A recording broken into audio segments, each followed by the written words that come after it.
Nah, saudara, kita akan melihat satu sidang dalam Kisah Rasul, saudara, yaitu sidang Antioquia yang memulai penginjilannya kepada orang-orang non-Yahudi. Sidang di Yerusalem melayani kepada orang-orang Yahudi. Dan menurut adat istiadat orang Yahudi, maka orang Yahudi ini, saudaraku, sangat dilarang bergaul dengan orang non-Yahudi, apalagi masuk ke rumahnya. Waktu saudaraku Petrus, saudaraku, mengunjungi Kornelius dengan petunjuk daripada Roh Kudus, Petrus mengatakan hal ini. Engkau tahu betapa kerasnya larangan kepada kami orang Yahudi untuk bergaul dengan engkau. Tetapi Tuhan mengajari aku supaya aku tidak membedakan atau serupa orang, dia katakan.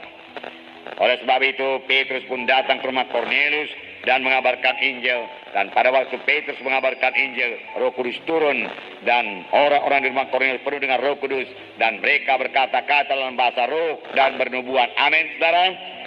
Puji Tuhan. Memang kalau kita mematuhi Roh Kudus kita selalu berhasil.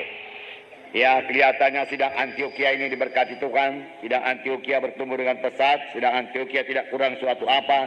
Sidang Antioquia baik-baik saja, saudaraku. Mereka memiliki di sini dikatakan beberapa nabi dan pengajar atau guru, yaitu Barnabas dan Simeon yang disebut Niger dan Lukius orang Kirene dan Menahem yang diasuh bersama dengan Raja Herodes dan Saulus. Jadi Saulus juga guru di situ. Sebelum dia jadi rasul, dia jadi guru dulu. Memang saudara dalam sidang Tuhan perlu guru dan nabi. Amin, saudara. Jadi saudaraku, sidang Antioquia ini yang sudah diberkati Tuhan, mereka beribadah kepada Tuhan dan berpuasa. Beribadah artinya menyembah Tuhan, melayani Tuhan, saudaraku.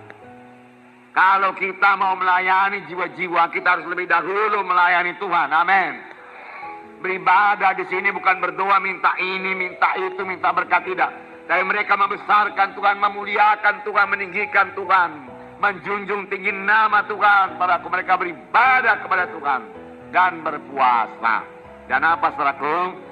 Berpuasa. Ini yang sangat kurang kita laksanakan, saudaraku. Oleh sebab itu kita juga kurang mendengarkan suara Roh Kudus. Karena kita kurang beribadah, kurang berpuasa, saudaraku. Kita berdoa juga.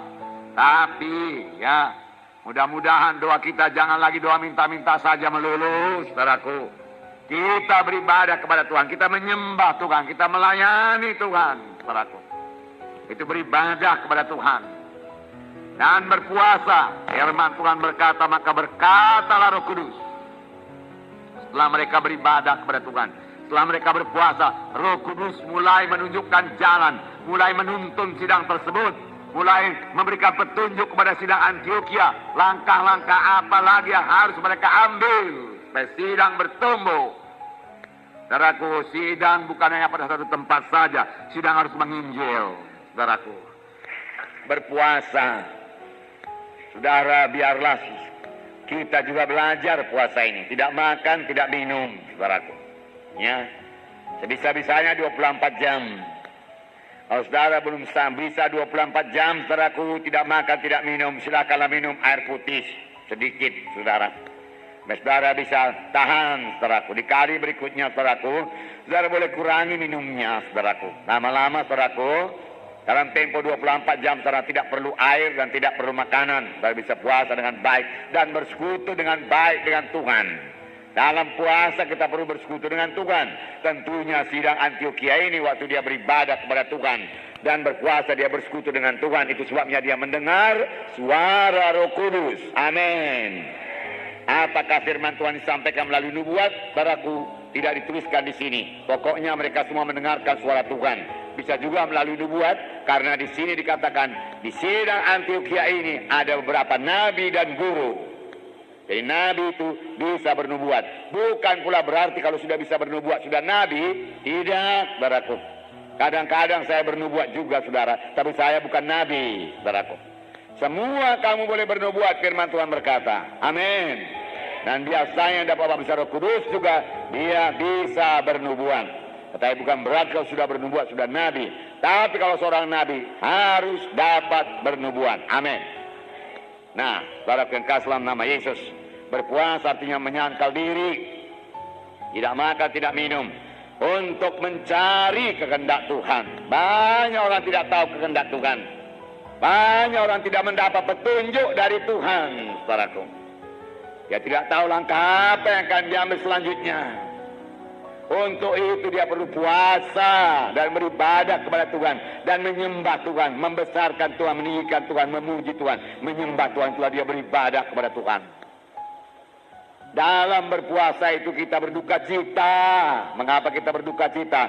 Karena kita menyadari kekurangan kita sebagai hamba Tuhan. Kurang urapan, kurang kuasa, kurang pengertian, kurang hikmat. Kita berduka cita. Kita juga berduka cita karena kegagalan kita dalam pelayanan. Kebodohan yang kita perbuat. Kesalahan yang kita perbuat dalam pelayanan. Kita berduka cita dalam berpuasa itu. Firman Tuhan berkata, duka cita dunia ini membawa kepada maut, tapi duka cita yang daripada Tuhan membawa kepada hidup. Selesai, sesaat saja lamanya kita mengenakan, memakai duka cita, jubah duka cita. Tetapi setelah selesai puasa, saudaraku, jubah duka cita akan diganti dengan jubah sukacita, jubah pujian daripada Tuhan. Amin.